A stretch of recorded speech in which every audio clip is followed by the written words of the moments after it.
it's time now for step 6 of the 8.5 steps to making this your best triathlon year ever. I'm Chris Jansen, founder of TriathleteMind.com and your coach for mastering the inner game of triathlon.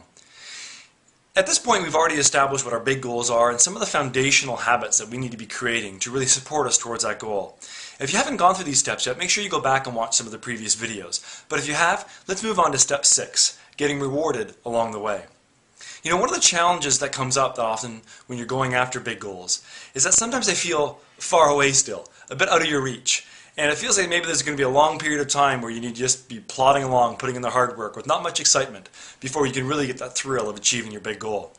So one of the keys to helping you stay motivated, stay on track, and really keep with your commitment and your consistency on a day-to-day basis is to establish what I refer to as journey goals. So what does this mean, and what does it sound like as an example? Let's take a closer look at this. If you imagine where you are today versus where you are when you've achieved that goal, and that could be 3 months from now, could be 6 months from now, it could be longer. But think about this on a time scale. What you want to be doing is thinking about, well, whenever I'm going to achieve that goal, what's the halfway point? What's that 50% marker? And specifically asking yourself the question, where do I want to be at this point in time? Where do I want to be with my, maybe some times that I'm able to complete at, or a pace I'm able to hold, or maybe even it's a distance I'm able to complete comfortably and feel strong and satisfied with being able to achieve that. You might also want to think about your strength in your training, and even your nutrition, and some of your habits and behavior that's going to lay the foundation, that's really going to set you up for continued success. So ask yourself the question, where do I want to be at the halfway point?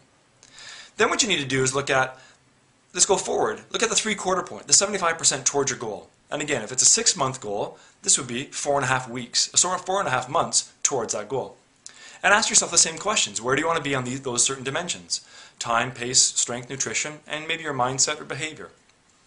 And then define where you want to be at that point. And then lastly, go back and look at 1/4 of the way there, the 25% marker. And ask yourself the same questions. What do I want to have established at this point in time? I'm not going to be perfect, but what could I have progressed, and what could I have maybe achieved by that point in time? And what you'll find is that when you've got a 6-month goal, that seems like a long way away. But when you can start to lay down some targets at 25%, that's only 6 weeks away. Long enough time so you can make some significant progress, but close enough that you feel like it's within your reach. So if you want to put this into practice, make sure you go to TriathleteMind.com and download the 8.5 steps to making this your best triathlon year ever. It's a free download, free workbook to help plan your season and really set you up for a great year. And who knows, this might be the year that you finally achieve your potential, and along the way, you just might exceed your expectation as well. I'm Chris Jansen. We'll speak to you next time.